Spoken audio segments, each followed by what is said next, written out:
día recibes una invitación para correr una gran maratón. Muchos podrían pasar por alto por la flojera de lo que significa el entrenar para hacer esto, pero un corredor se debería preparar para una maratón y toma mucho tiempo hacerlo. No se despierta el día para empezar la carrera y empezar sin haber entrenado. Se prepara durante meses acumulando resistencia y fuerza. Ahora, supongamos que recibes información secreta de un ataque inminente al país. Una bomba de pulso electromagnético nuclear que lo que causaría es destruir todos los aparatos electrónicos serían destruidos y sin funcionamiento. Y después de eso seguiría una invasión. Y solo puedes escapar a pie. Asumo que te prepararías tanto mental como físicamente para enfrentar tal evento. No puedes esperar a que llegue ese día sin prepararte para poder escapar y estar débil para enfrentar tal situación. En la vida espiritual necesitamos prepararnos de manera constante para futuras tribulaciones. Considera el precio de seguir a Cristo. Implica que tienes que orar a diario, el conocer de su palabra, leer las escrituras y advertir a los demás de la condenación que tienen sin conocer a Cristo. La urgencia de estar espiritualmente listos para adversidades y calamidades es tan vital como el entrenamiento de un corredor para el día de la carrera. Si sabes de un evento catastrófico por venir y ignoras las advertencias y no te preparas, no sabrás enfrentar con fuerza cuando las tribulaciones surjan inesperadamente. Jesús ilustra a sus seguidores la urgencia de estar espiritualmente preparados, observando las señales de su venida y reconocer la importancia de permanecer alerta y preparados constantemente. Este mensaje se conecta estrechamente con las advertencias anteriores, especialmente con los versículos que describen las señales del fin de los tiempos en Mateo 24 del 4 al 9. Así que para estudiar el día de hoy, abre tu Biblia a Mateo capítulo 24 del 32 al 44. De la higuera aprendan la parábola. Cuando su rama ya se pone tierna y echa las hojas, sabe que en el verano está cerca. Así también ustedes, cuando vean todas estas cosas, sepan que Él está cerca, a las puertas. En verdad les digo que no pasará esta generación hasta que todo esto suceda. El cielo y la tierra pasarán, pero mis palabras no pasarán. Pero de aquel día y hora nadie sabe, ni siquiera los ángeles del cielo, ni el Hijo, sino solo el Padre. Porque como en los días de Noé, así será la venida del Hijo del Hombre. Pues así como en aquellos días, antes del diluvio, estaban consumiendo y bebiendo, casándose y dándose en matrimonio, hasta el día en que Noé entró en el arca, y no comprendieron hasta que vino el diluvio y se los llevó a todos. Así será la venida del Hijo del Hombre. Entonces estarán dos en el campo, uno será llevado y otro será dejado. Dos mujeres estarán moliendo en el molino, una será llevada y la otra será dejada. Por tanto, velen, porque no saben en qué día viene su Señor. Pero entiendan esto, si el dueño de la casa hubiera sabido a qué hora de la noche iba a venir el ladrón, hubiera estado alerta y no hubiera permitido que entrara en su casa. Por eso también ustedes estén preparados, porque a la hora que no piensen, vendrá el Hijo del Hombre. Dios Todopoderoso, en ti están escondidos todos los tesoros de la sabiduría y el conocimiento.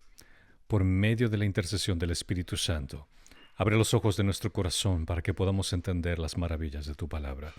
Y otórganos la gracia para que podamos entender claramente y prepararnos sabiamente en el camino que tú deseas colocarnos, por honor y gloria de tu Hijo Jesucristo. Amén. Culturalmente, la higuera era un árbol conocido por su cambio estacional muy claro, por lo que su brote era un presagio confiable de que la llegada del verano en la región de Palestina se acercaba. La parábola de la higuera ofrece una ilustración que prepara a sus discípulos para entender que las señales dadas en los versículos previos son indicativas de la proximidad de la venida de Cristo. La señal de la higuera no es el fin, sino el comienzo del fin. La higuera se usa como un símbolo de la certeza de que al ver las señales, la venida del Señor está cerca. Como el verano es inminente, al ver las primeras hojas de la higuera, De la misma forma, su venida va a estar cerca como un simbolismo. Para los discípulos esta advertencia era un recordatorio de que los eventos escatológicos, incluyendo la destrucción del templo en Jerusalén, eran inminentes. Y él menciona que igual cuando vean estas cosas, él estará cerca a las puertas. Aunque los discípulos no pueden conocer la hora exacta, pueden estar seguros de que el retorno de Cristo es un hecho seguro cuando se cumplan todas las señales mencionadas en los versículos anteriores. La referencia de al ver las señales implica que los discípulos deben ser observadores activos de los eventos que van a desarrollarse a lo largo de la historia. Este ver es un llamado a la vigilancia espiritual que es esencial en toda la enseñanza escatológica de Jesús. Recuerden, cuando hablamos la palabra escatológica estamos hablando acerca de los eventos que van a ocurrir al final de los tiempos. Hoy, el desafío radica en mantener una actitud vigilante ante las distracciones del mundo, no caer en la complacencia y recordar que la venida de Cristo es inminente. Debemos comprometernos a vivir con una expectativa activa de la venida de Cristo, fortalecer nuestra vida en oración y testimonio, siempre preparándonos para enfrentar pruebas y tribulaciones. Es por eso que la certeza de su gloriosa venida nos fortalece en las adversidades y nos guarda del peligro de la complacencia. Vemos que Él asegura esta verdad cuando dice amén, que no pasará esta generación hasta que todo esto suceda. La palabra genea, que es de generación, ha sido objetivo de debate en la interpretación bíblica. Algunos sugieren que se refiere a la generación contemporánea de Jesús, lo que implica que los eventos descritos ocurrirán durante la vida de los discípulos. Otros interpretan generación de manera más amplia, refiriéndose a una generación futura que experimentará los eventos escatológicos descritos. Esta ambigüedad ha llevado a diversas interpretaciones, pero teólogos coinciden que Jesús refiere a generación que vivirá los eventos finales de la tribulación en su segunda venida. La referencia a una generación futura que será testigo del cumplimiento final de la profecía, más que la generación contemporánea de Jesús. El cielo y la tierra pasarán, pero sus palabras no lo van a hacer. Culturalmente, el cielo y la tierra en la literatura judía representaban los aspectos más estables y fundamentales de la creación.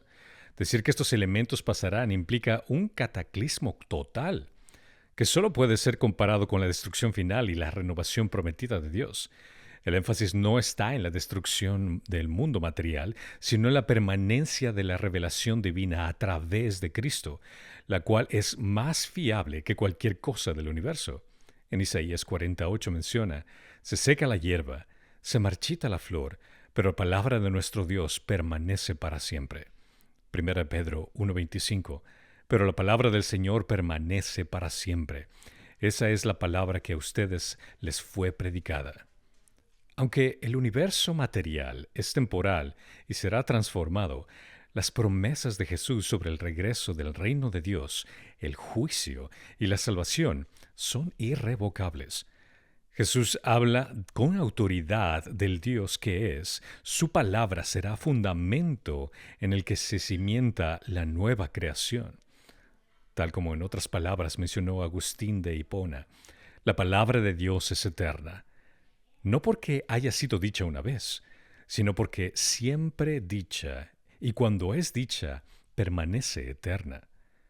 Para la audiencia original de Jesús, este pasaje significaba, a pesar de la incertidumbre acerca de la segunda venida, que podían confiar en la estabilidad y seguridad de sus promesas.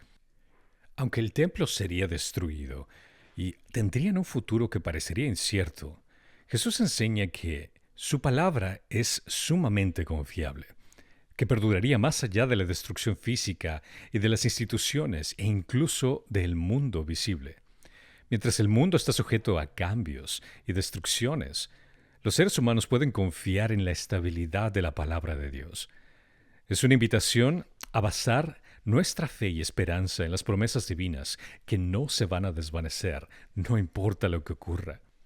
Es por eso que podemos confiar que la certeza de su gloriosa venida nos va a fortalecer en las adversidades y nos guarda del peligro de la complacencia. Su palabra fue dicha y va a cumplirse. Pero al considerar el versículo 36 de que la segunda venida del Hijo de Dios no lo sabe nadie, ni ángeles, ni siquiera el mismo Jesús, y solo el Padre, suele ser un pasaje favorito para los incrédulos en desafiar la deidad de Cristo, debido a que si Jesús es Dios, siendo omnisciente debería de conocer la fecha de su regreso.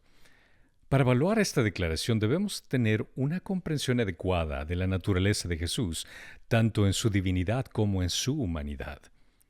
Para evaluar esta declaración, debemos de tener una comprensión adecuada de la naturaleza de Jesús como ser divino. La naturaleza dual de Cristo, divina y humana. El punto clave aquí es que Jesús es plenamente Dios y plenamente hombre. Recuerden, no es 100% Dios y 100% hombre. No existe matemáticamente hablando un 200%. La divinidad de Jesús no significa que Él en su humanidad no experimentara limitaciones como cualquier ser humano. Aunque Jesús es Dios, en su encarnación asumió una naturaleza humana completa, lo que incluye la imitación en ciertos aspectos de conocimiento. Cuando Jesús dice que no conoce el día ni la hora de su regreso, es un ejemplo de cómo Jesús en su humanidad no posee todo el conocimiento divino que tiene el Padre. La teología de kenosis apoya esta postura. Esta kenosis significa el acto de la encarnación de Jesús, aunque siendo plenamente Dios, voluntariamente se despojó de algunos de los privilegios divinos, como en el caso de la omnisciencia, para vivir y actuar como un ser humano normal. Filipenses 2.6 lo menciona, el cual, aunque existía en forma de Dios, no consideró al ser igual a Dios como algo a que aferrarse, sino que se despojó a sí mismo tomando forma de siervo, haciéndose semejante a los hombres. Otro punto que tenemos que considerar es la sumisión de Jesús al Padre. En su humanidad Jesús estaba en perfecta sumisión al Padre. A lo largo de los Evangelios se muestra que Jesús, aunque divino, actúa en total obediencia y comunión con el Padre, revelando su voluntad y realizando sus obras. En este sentido, la falta de conocimiento sobre la fecha exacta de su regreso puede interpretarse como parte de esa relación de sumisión al Padre. Jesús no necesitaba conocer este detalle específico porque su misión era cumplir la voluntad del Padre y actuar según lo que se le había revelado. Por lo tanto, el desconocimiento de la segunda venida no cuestiona su divinidad, sino que refleja la humanidad y obediencia en su humanidad. Él simplemente dependió del Padre para saber lo que debía hacer, y en este caso el Padre ha reservado ese conocimiento exclusivamente para él. El tercer punto es la revelación progresiva. La Escritura enseña que la revelación de Dios es progresiva. Jesús vino a revelar al Padre y a cumplir un propósito específico dentro de la historia de la salvación. Hay aspectos del plan divino que permanecen revelados para el Padre, y en este caso del día y la hora de la segunda venida. Jesús en su humanidad no necesitaba conocer estos detalles para cumplir con su misión redentora de la humanidad.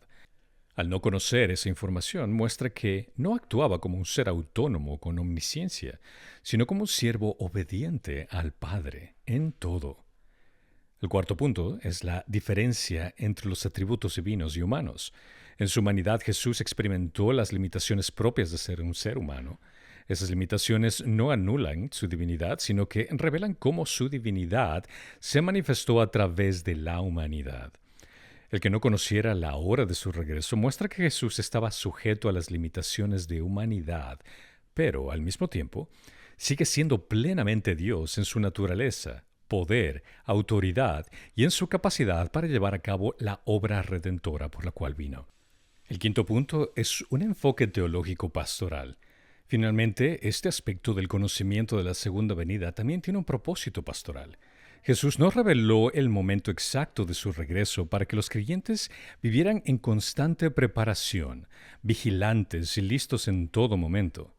El desconocimiento de Jesús no apunta a una limitación de su divinidad, sino a un llamado a la vigilancia y a la espera activa de sus seguidores.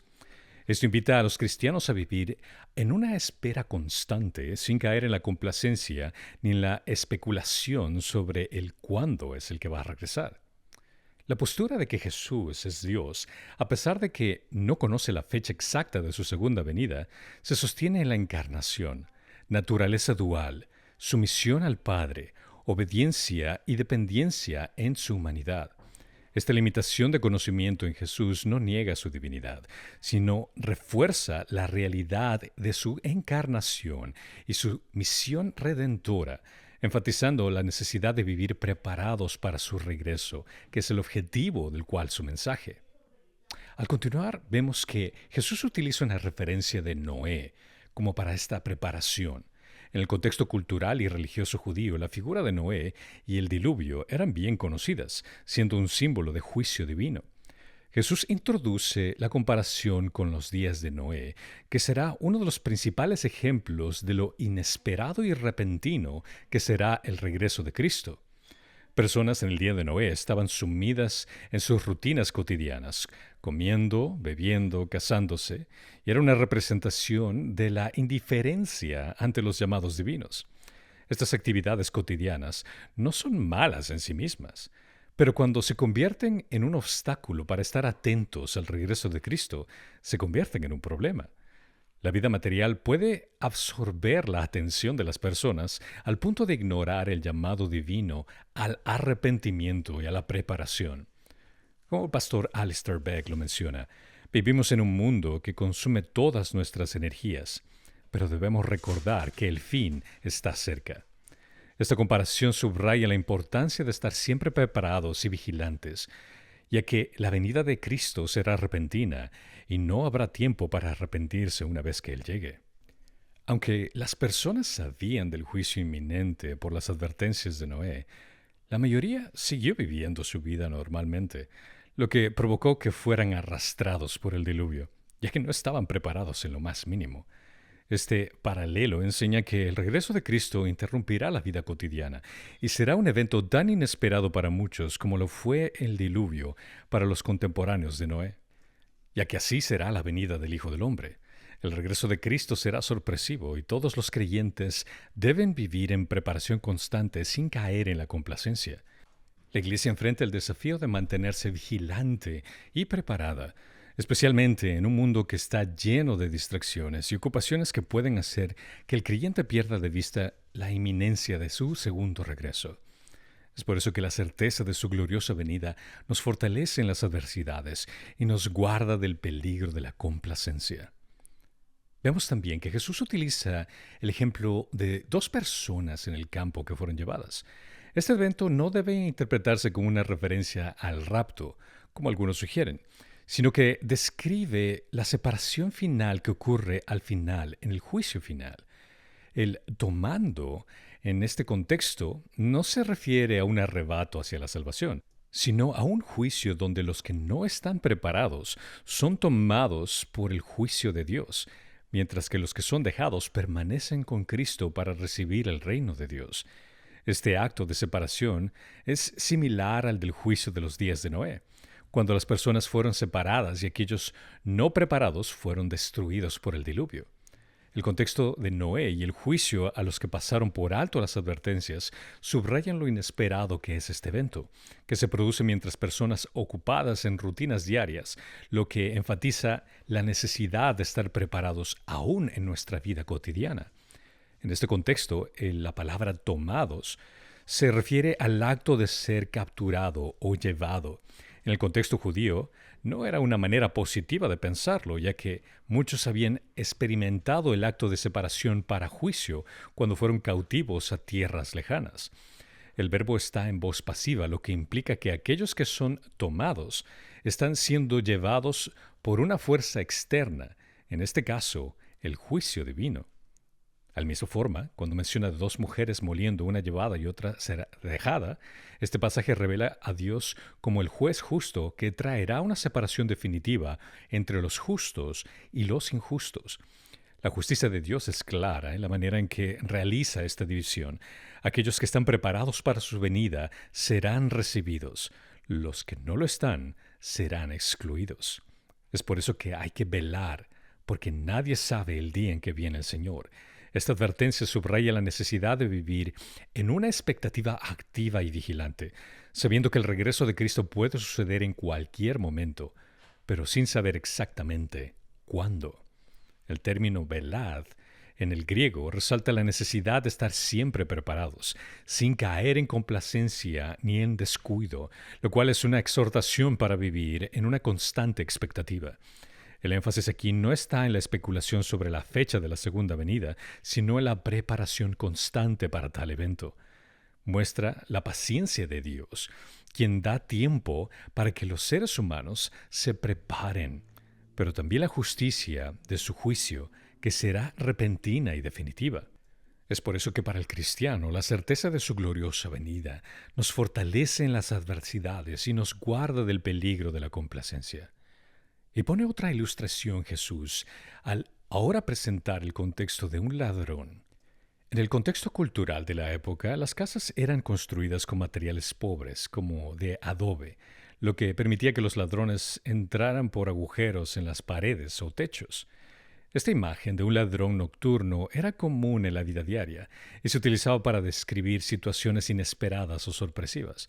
La cultura judía también estaba familiarizada con la vigilia y la espera, especialmente en el contexto de las festividades religiosas y la espera del Mesías. El punto principal de esta parábola es la necesidad de estar vigilante constantemente, pues si el dueño de la casa hubiera sabido la hora que llegaría el ladrón, habría estado preparado. Jesús usa esta imagen para enseñar que, aunque no conocemos ni la hora exacta de su regreso ni el día cuando será, debemos vivir siempre listos para su inminente regreso. Esto no es motivo para quedarnos quietos y sin preparación. La vigilancia no es solo un estado mental, sino una acción activa de preparación, como la que tendría el dueño de la casa ante la amenaza de un ladrón. Esta imagen ilustra el carácter sigiloso y sorpresivo del regreso de Cristo, el cual no será anunciado y tomará por sorpresa a aquellos que no estén vigentes. Y esto les dice a sus seguidores, que ustedes estén preparados. Esta vigilancia no significa solo esperar, sino estar preparados para lo inesperado. Esta preparación no es solo una cuestión de vigilancia física, sino también espiritual, porque el regreso del Señor será para el juicio definitivo. Estar preparados no solo significa evitar el juicio, sino también estar listos para recibir la recompensa prometida. Como vemos en este caso, Mateo nos deja saber que Jesús advierte a sus discípulos a estar atentos a las señales de la segunda venida, utilizando una ilustración como el de la higuera. Esa generación será testigo de los eventos previos a su llegada, tan certero como la verdad de su palabra. Pero nadie sabe cuándo será esa segunda venida. Ni ángeles, ni el Hijo del Hombre, solo el Padre lo sabe. Su venida será como en los tiempos de Noé, cuando todos ignoraron las advertencias siguiendo sus vidas y fue demasiado tarde. Algunos recibirán las consecuencias de su apatía e indiferencia, pero el que esté preparado observará la venida del Hijo del Hombre. Como cristianos debemos estar atentos a las advertencias de Cristo y no ignorar o ser apáticos a las señales de su segunda venida. Varias señales apuntan a su regreso, pero aún así no sabremos el momento exacto, solo el Padre lo sabe. Aquellos que no pongan atención a esta advertencia sufrirán las consecuencias por su apatía y desobediencia. La preparación espiritual debe ser un estilo de vida, como una disposición a la obediencia, a la fe y a la esperanza de su regreso. La verdadera preparación para el regreso de Cristo se demuestra a través de la fe activa y la vida intencional de acuerdo a sus enseñanzas, lo que contrasta marcadamente con la complacencia y apatía que el mundo tiene a su segunda venida. Debemos vivir conscientes cada día de que veremos pronto a Cristo, ya sea que Él venga por nosotros o que nosotros vayamos a Él. No podemos vivir vidas apáticas a la advertencia de Jesús y aprovechar cada instante que Dios nos otorga para su gloria. La certeza de su segunda venida nos motiva a advertir a los demás como lo hizo Noé. Nosotros entendemos lo que van a enfrentar si es que no tienen a Cristo. En nuestro caso, en la segunda venida nos recuerda a vivir activos y no complacientes en este mundo, advirtiendo a la gente y predicando el Evangelio tanto a familiares como amigos, a extraños, incluso a nuestros enemigos, porque ellos necesitan de Cristo, necesitan de la misma gracia que nosotros hemos recibido. ya que la certeza de su gloriosa venida nos va a fortalecer en las adversidades y nos guarda del peligro de la complacencia, sabiendo que nuestra vida tiene un propósito específico, de servirle a Él hasta cuando Él venga. Padre Señor, te damos gracias por el hecho que nos has dado esta verdad que nos has revelado en tu palabra. No queremos ser complacientes y estar a gusto con nuestras vidas, pensando que lo único que necesitamos es ser felices, cuando nuestra misión es glorificarte y poder usar todo lo que tú nos has otorgado para tu honor y para tu gloria. Señor, te pido que podamos ser embajadores que te representen de la mejor forma, Señor.